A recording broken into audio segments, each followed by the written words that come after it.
오늘 귀한 날 주의 몸된 교회로 여러분을 인도하신 하나님께 먼저 영광을 돌립니다.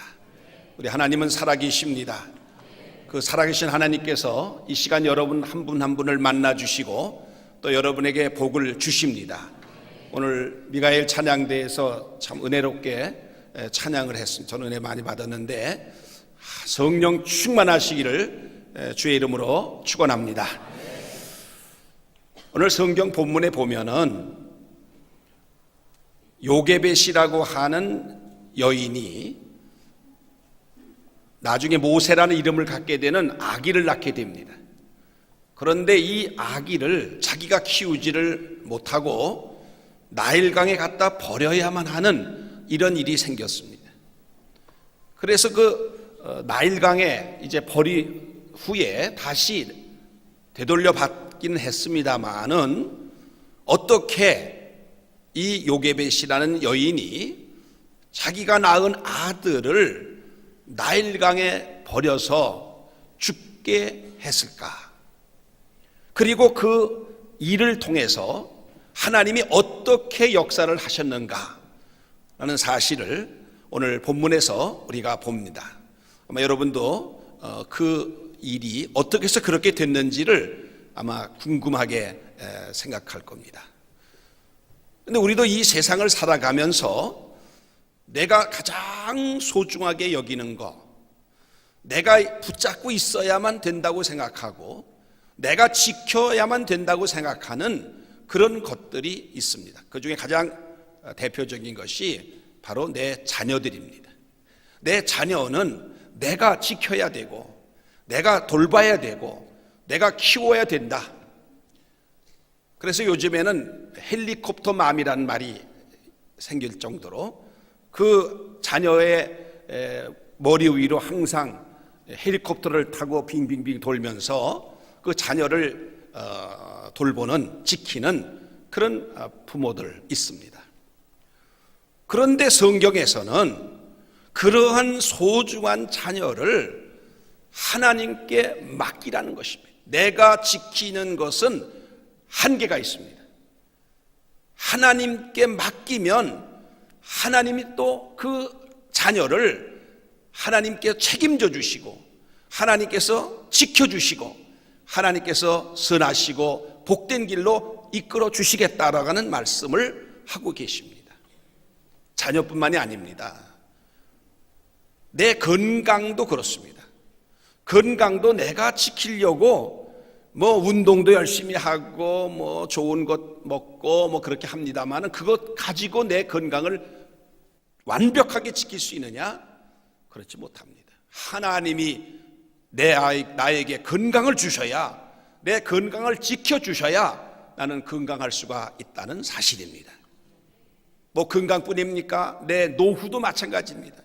내 노후 대책도 내가 세운다고 세우지만은 그것 가지고 되지 않습니다. 하나님이 내 노후를 지켜주시고 하나님이 도와주셔야 완벽한 그런 보호를 받을 수가 있고, 직장도 마찬가지입니다. 사업도 마찬가지입니다. 여러분, 내가 직장을 내 힘으로 내 능력으로 지키고 직장 생활하고 내가 사업하고 그것은 어느 정도까지는 가능할지 몰라도 그 이상으로 넘어가게 되면 아무리 내가 노력하고 내가 아무리 수고를 해도 그 결과가 그렇게 만족할 수가 없습니다. 하나님이 지켜주셔야, 하나님이 도와주셔야 된다는 사실을 여러분 꼭 기억하시기 바랍니다. 그래서 하나님께서 말씀하십니다. 요게벳의 그 아기를 나일강에 갖다 버리게 하시는 것처럼 우리가 가장 소중하다고 생각하는 자녀, 건강, 노후 문제, 직장, 사업을 버리라는 것입니다. 버린다는 말은 하나님께 맡기라고 말입니다. 하나님께 맡겨드려야 된다고 말해요. 그래야 하나님이 역사하실 수가 있는데 그걸 내가 쥐고 내가 그것을 하려고 하면 오히려 더 힘들고 어렵고 고통이 오고 그것 때문에 결국 내 인생을 망치게 되는 결과가 오는 것입니다. 지금으로부터 3,500년 전 이스라엘 민족이 에집트로 이주한 지가 400년 되는 해에 이집트 왕 파라오가 이스라엘 사람이 아기를 낳으면 여자일 때는, 딸일 때는 살려두고 아들이면 나일강에 갔다가 버려라, 그렇게 명령을 내렸습니다. 그래서 이스라엘 사람들 가정에 아들을 낳은 집들은 그 아들을 나일강에 갔다가 버린 후에 통곡하는 소리가 천지를 진동하고 있는 바로 이때에 요게벳이 아들을 낳게 된 것입니다. 아들을 낳고 보니까 너무너무 잘생긴 거예요. 너무 예쁘고 너무 잘생기고 이 아기를 갖다가 버릴 수가 없는 거예요. 그래서 이 아기를 숨겨서 키우기로 하고 이제 키우는데 한 달 지나 두 달 지나 석 달이 되니까 이 아기가 건강하니까 우는 소리가 너무 우렁쳐가지고 바깥에까지 들리게 되는 것입니다. 이렇게 되면 이 아기를 숨겼다고는 사실이 발각되면은 요게벳의 가족은 다 몰살을 당할 뿐만 아니라 이 사실을 알고 신고하지 아니한 이웃들까지 다 죽임을 당하게 그렇게 되어 있습니다. 파라오 왕의 주상 같은 명령이기 때문에 이 명령을 어기게 되면 다 죽게 되는 것입니다. 그러나 죽일 수가 없습니다. 죽이지 않을 수가 없습니다. 나일강 갖다 버리지 않을 수가 없어. 왜?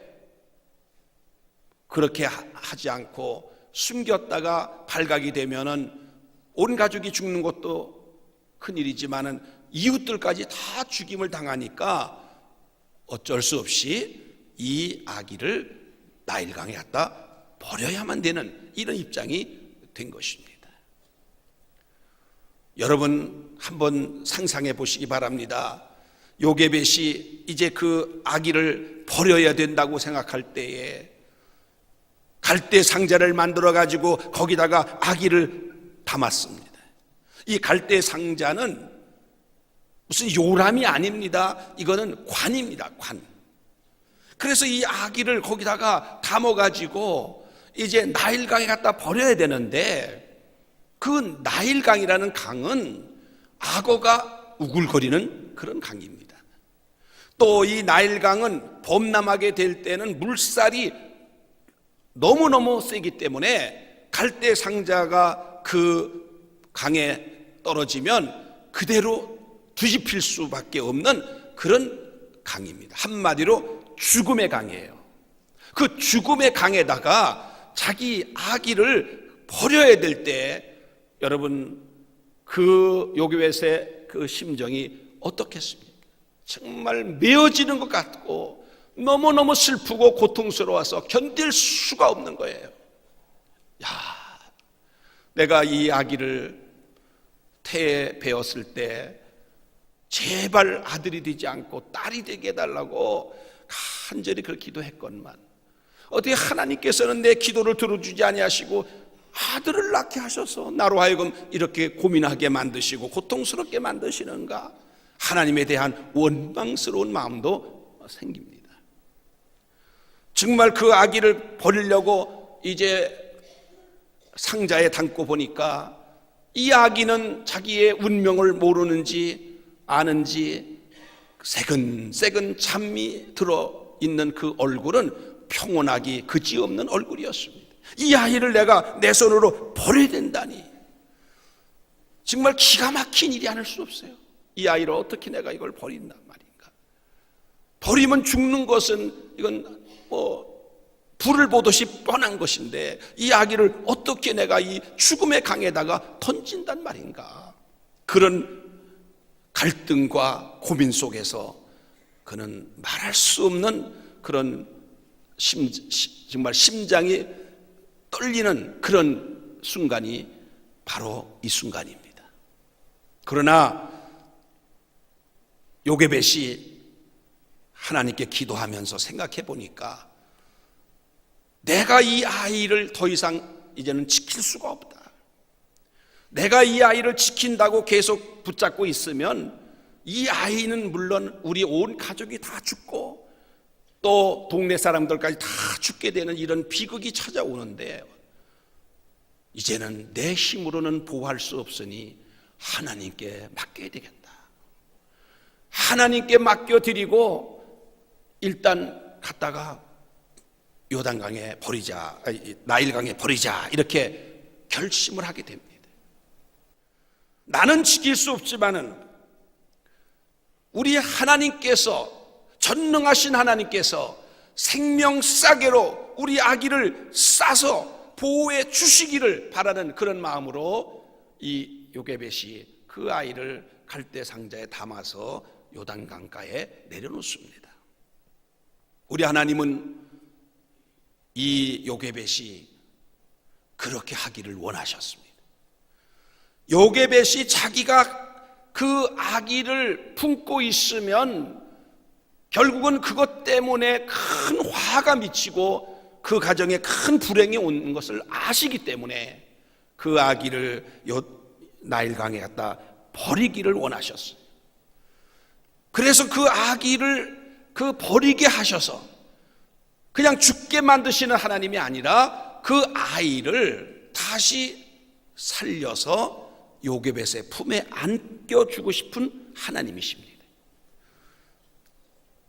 거기 나일강에 버리기 전까지는 불안, 공포 속에서 아이를 키울 수밖에 없었지만은 이제는 불안해할 것도 없이 떳떳하게 그 아기를 키울 수 있도록 해주고 싶으신 하나님이셨습니다.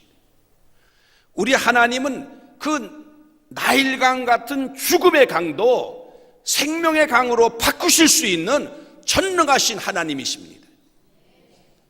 그래서 우리 하나님은 요게벳의 마음을 움직여 주셔서 요게벳이 갔다 나일강에 아기를 버리게 하셨습니다. 버리고 나니까 어떻게 됐습니까? 하나님께서 참 신비한 방법으로 역사하시는데, 바로 그 시간에 바로 공주가 시녀들을 데리고 나일강으로 목욕을 하러 나오게 하셨단 말이죠. 그 바로 궁 안에도 목욕탕이 없겠습니까?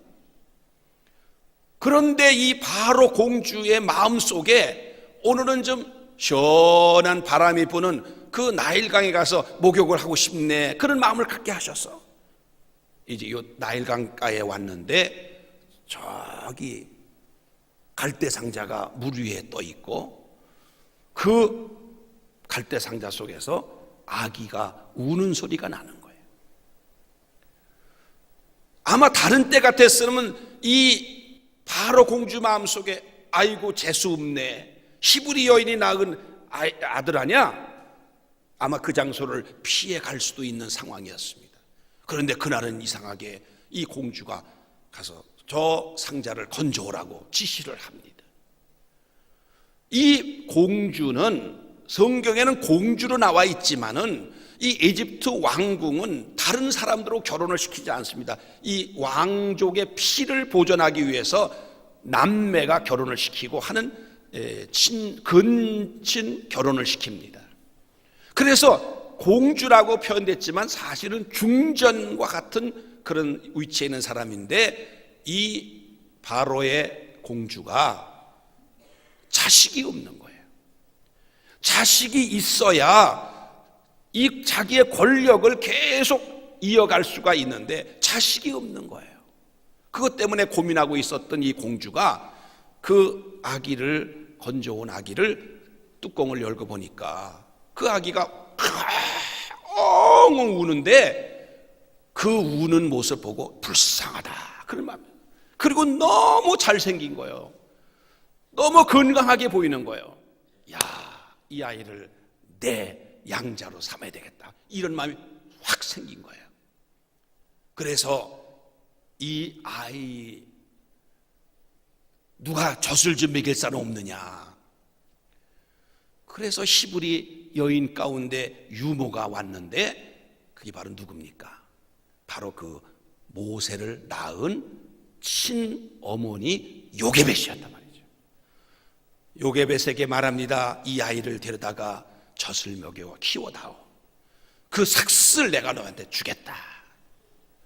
그래서 이 요게벳은 자기 아들을 오전엔 갖다 버렸는데 오후에 그 아이를 다시 되돌려 받았는데, 이때는 이 아이를 숨겨서 키울 필요가 없어요. 이제는 떳떳하게 젖을 먹이면서 그 아이를 양육하는 양육비는 바로 국에서 다 나오고, 심지어는 모든 아기용품이 다 오고, 또 장난감도 오고, 무슨 장난감이 왔는지는 몰라도 상상력을 발휘했을 때 장난감도 보내오고, 이제는 이 아기는 요게벳의 아들이 아니라 바로 공주의 아들이기 때문에, 신분이 바뀌어졌기 때문에 이 아이를 누가 해칠까 봐 이집트 군인들이 와서 그 집 주변을 다 지켜주고 보호해주고.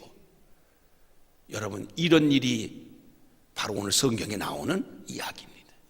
이 인간이 할 수 있는 일입니까? 인간이 그렇게 계획해서 가능한 일입니까?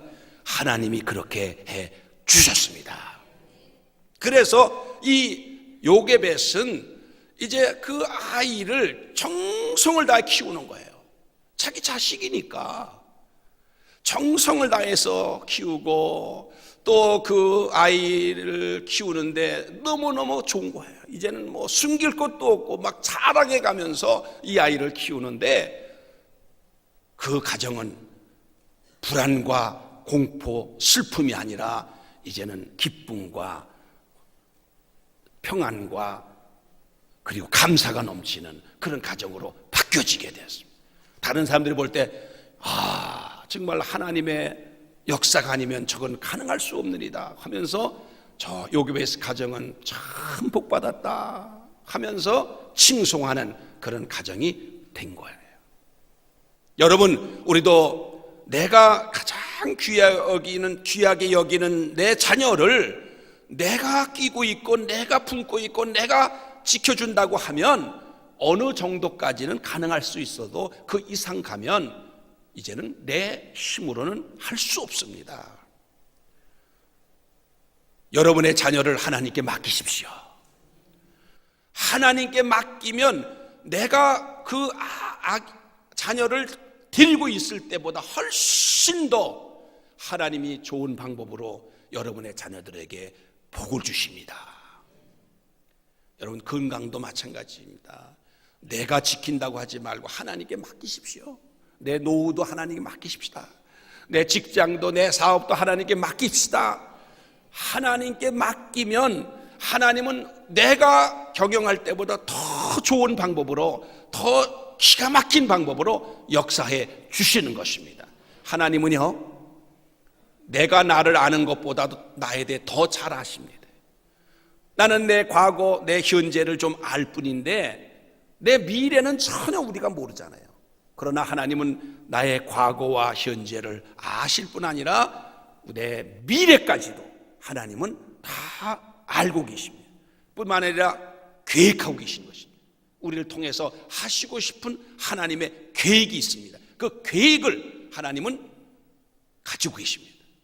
우리가 하나님께 다 맡겨드리기만 하면 하나님은 나의 그 계획을, 나에 대한 계획을 다 행하시는 하나님이십니다.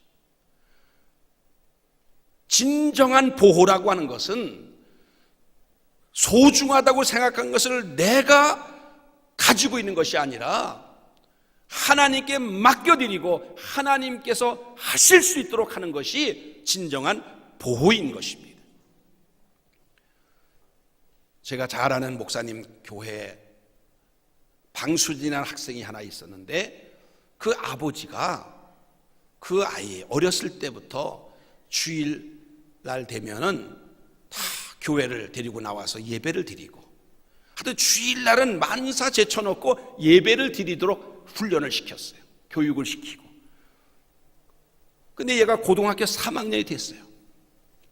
고등학교 3학년 되면 그동안 신앙생활 잘하고 교회 잘 나오던 학생들도 부모들이 그때부터는 교회 나가지 말아라, 너 대학 들어가면 나가라, 그리고 교회를 못 나가게 하고 학원도 보내고 집에서 공부도 하게 하고 이렇게 하는 것이 다반사입니다.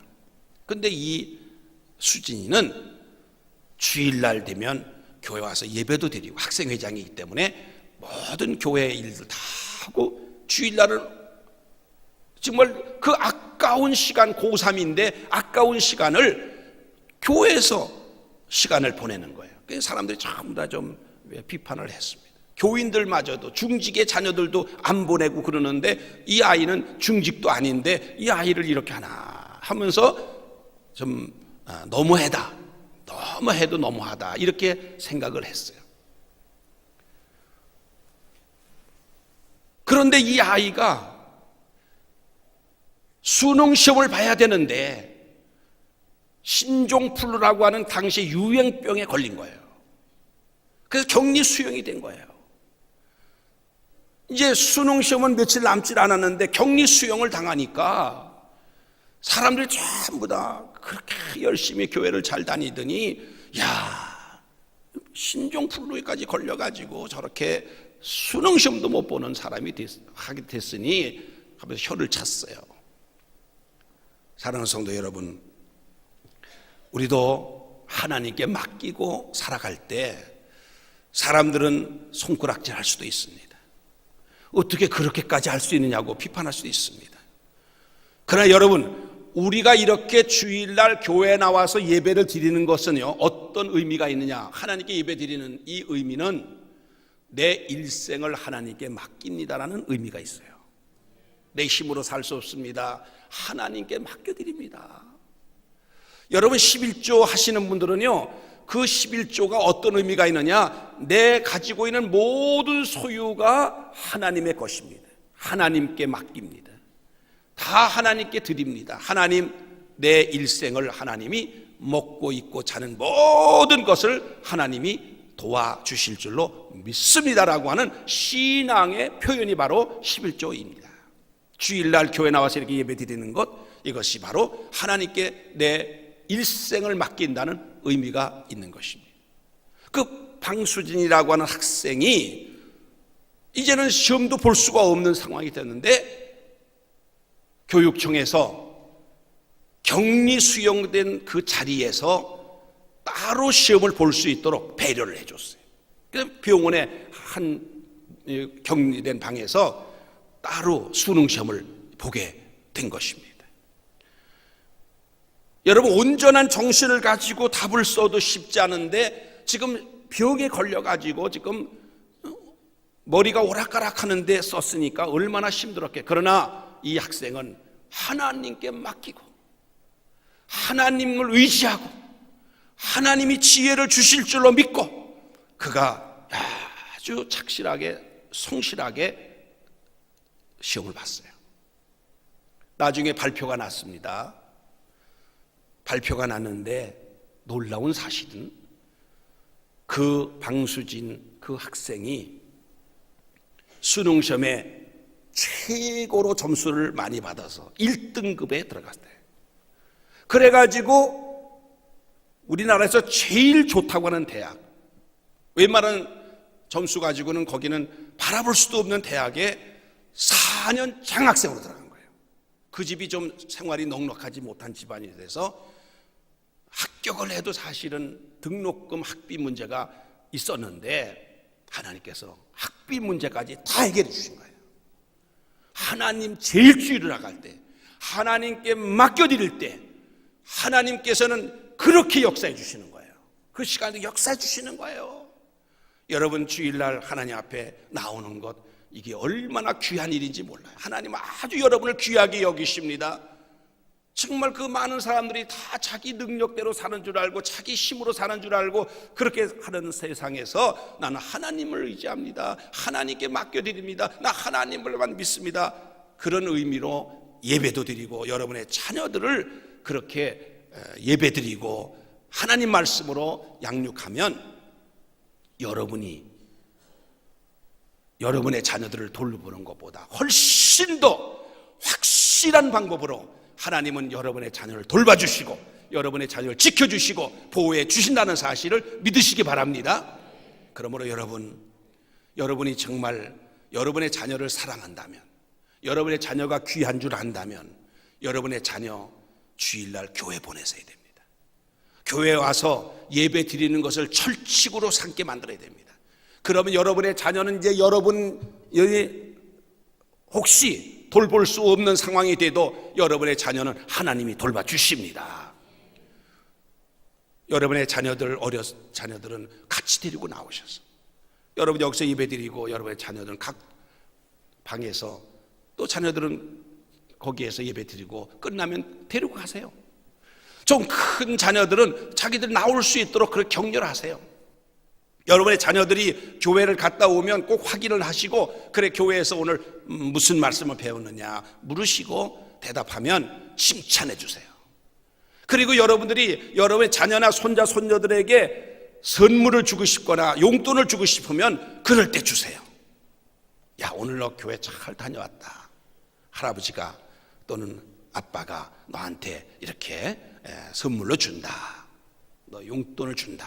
그러면 그 자녀는, 그 손자 손녀는 교회 나가는 것이 기쁘게 생각되는 거예요. 그래서 교회 생활을 힘들지 않게 그렇게 하다가 보면 습관이 되고 일생을 하나님께 예배드리는 그런 자녀가 되는 것입니다.